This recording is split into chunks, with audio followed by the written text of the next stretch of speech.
यदि भगवद अंश होकर भगवान नाम जप नहीं कर रहे हो, अपने स्वरूप को नहीं समझ रहे हो, चिदानंद सुख की तरफ आकर्षित नहीं हो रहे हो, तो गोस्वामी जी कह रहे वे अभागी। जिन अंगों को छूने के बाद कई बार पवित्र करने के लिए रज आदि लगाकर उन्हीं अंगों पे तो आसक्ति है तुम्हारी, उन्हीं अंगों को तो तुम सर्वस्व सुख। कैसी मलिनता छा गई है, कैसी मलिनता। अगर उनको शब्दों से बोलें तो बहुत बुरा लगेगा। इस शरीर में क्या है? अगर यहां से चमड़ी हटा दी जाए तो यहां मलाशय है, मल भरा हुआ है, मूत्राशय है, उनके द्वार है। संसार का सबसे बड़ा सुख यही माना जाता है, ये मल मूत्र का भांड शरीर चिकना रहे, स्वस्थ रहे और इसी को भोगने को मिले, बस यही तुम्हारी पूर्णता है। ऐ सुखरास स्वरूप भगवद अंश, तू इस प्रकृति के रचे हुए खेल में कभी तृप्त नहीं हो सकता।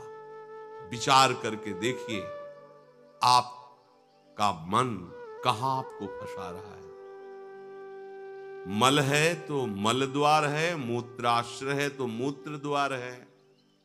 शरीर में कौन सी खास बात है? पूरा जीवन इस शरीर का केवल नाना प्रकार से भोग करना, रसेंद्री अपनी तरफ, घ्राणेंद्री, नेत्रेंद्री, परेशान है जिसमें तुम्हें तृप्ति लग रही है। कौन सी खास बात? अगर तुम मलमूत्र के द्वारों में खेल रहे हो तो मलमूत्र के कीड़े से बढ़कर तुम्हारी योग्यता नहीं। समझिए, आप समझिए, वो भी जीव है भगवदंश, जो मलमूत्र का कीड़ा बना हुआ नालियों में डोल रहा है। तुम भी तो उसी नाली में तो डोल रहे हो। यदि भगवदंश होकर भगवान नाम जप नहीं कर रहे हो, अपने स्वरूप को नहीं समझ रहे हो, चिदानंद सुख की तरफ आकर्षित नहीं हो रहे हो, तो गोस्वामी जी कह रहे वे अभागी हैं। हम लोग अपने को बड़ा भाग्यवान कब मानते हैं? जब विषय भोगों की बाहुल्यता हो जाए। देखो कैसी बुद्धि भ्रमित हो गई है। अभाग्य को हम भाग्य मान रहे हैं। बड़ा आश्चर्य होता है। कैसा आश्चर्य। अगर उनको बोलना अच्छा नहीं लगता, पर यह है कि समझ जाओ तो भाई समझ जाओ। जिन अंगों को छूने के बाद कई बार पवित्र करने के लिए रज आदि लगा करके उन्हीं अंगों पे तो आसक्ति है तुम्हारी, उन्हीं अंगों को तो तुम सर्वस्व सुख समुद्र मान रहे हो। क्या है? बहुत बार जन्मे हो, मरे हो, भोगे हो प्यारे, ये एक बार प्यार कर लो हमारे प्रभु से, एक बार कर लो। ये भ्रम बिना भगवद आश्रय के भव भय भंजन पद विमुख अभागी, ये माया का, अविद्या का भ्रम नष्ट करने वाले जिनके चरणारविंद हैं, उन श्री हरि से तुम विमुख हो। अरे अभागी, तुम नरक तुल्य भोगों को भोग रहे हो। ये बिना सत्संगी के ये शब्द नहीं पचा सकते आप, क्योंकि आप उसी में रमण करते हैं। आपको लगेगा क्या है, फिर जिंदगी क्या रह गई। अरे अभी देखा क्या है, जिंदगी क्या है। निहाल हो जाओगे, नाच पड़ोगे, मस्त हो जाओगे। किसी का कोई भय नहीं, कोई चाह नहीं। सौंदर्य समुद्र, प्रेम समुद्र, ज्ञान समुद्र जब प्रीतम गले लगाएंगे निहाल हो जाओगे। पर चाह तो है मलमूत्र के शरीर को गले लगाने की, चाह है इसी को, ये स्वस्थ रहे, खूब विषयों को भोगूं। कैसी दुर्बुद्धि छा गई है और बढ़ती चली जा रही है दुर्बुद्धि। ये ऐसी तृष्णा बढ़ती चली जा रही है, पूछो मत।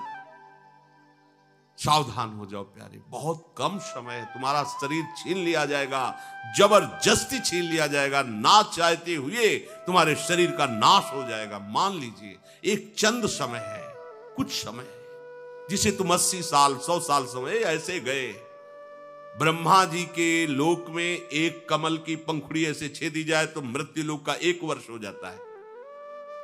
कितना तुम्हारे पास समय? हमारी रात सोने में चली जाती है, दिन नाना प्रकार के भोगों के संग्रह के लिए, कमाई के लिए, भोगों के भोगने के चिंतन में चले। हमारा सच्चा जो मार्ग है, जो सत्य मार्ग है, जहां सुख मिलना है, हमारे पास समय नहीं उसके लिए। किसी से बात, हमारे पास समय नहीं। वाह, समय का बढ़िया सदुपयोग कर रहे हो, परिणाम तुम्हें समझ में आएगा। ये मन अपवित्र हो चुका है भोगों का चिंतन करने से, रात दिन पाप हो रहे हैं, समझ में नहीं आता कि हम पाप कर रहे हैं। एक सेकंड में हमारे मन की वृत्ति दूसरे के दुख को दुख नहीं समझती, उसे दुख देकर सुख भोगने के लिए आज्ञा दे देती है, करो। बस जितनी सुंदरता संसार में, उसके सबके मैं भोगता बन जाऊं। मलिन मन, यहां कुछ सुंदर है क्या? अगर एक दिन 10-20 बार सोच हो जाए, ऐसी दवा खवा दो, फिर उसी के देखो चेहरे की कांति कैसी हो जाएगी। अगर 2-3 दिन हालत चलती रही, देखने लायक नहीं रह जाएगा चेहरा। इसको तुम कुछ खास समझते हो? पानी का बुलबुला फूटने में देर नहीं लगती, पर तुम कमा क्या रहे हो? एक कर्म भूमि है, तुम यहां आए हो अच्छे कर्म करने के लिए, प्रभु की प्राप्ति के लिए, महासुख प्राप्ति के लिए। पर कह रहे निश्वासर रुचि पाप, रुचि पूर्वक पाप कर रहे हैं। छल पूर्वक आपने किसी का धन अपहरण कर लिया, किसी की हिंसा कर दी, व्यभिचार कर लिया। आप अपने मित्रों में बैठकर अहंकार पूर्वक बात करते, तुम्हें पता है मैंने इतने रुपए उड़ा दिए, उसको पता भी नहीं चलने दिया। पता है तुमने आज हमने उसके साथ एक गलत किया, कोई कुछ नहीं कर सकता। इतने वीर नहीं हो। वही कर्म तुम्हारा जब फलीभूत होगा, तुम्हें ब्रह्मा भी नहीं बचा पाएंगे, त्राहिमाम बोलने का अवसर भी नहीं रहेगा। देख लेना, देखने लायक नहीं रह जाओगे। सावधान हो।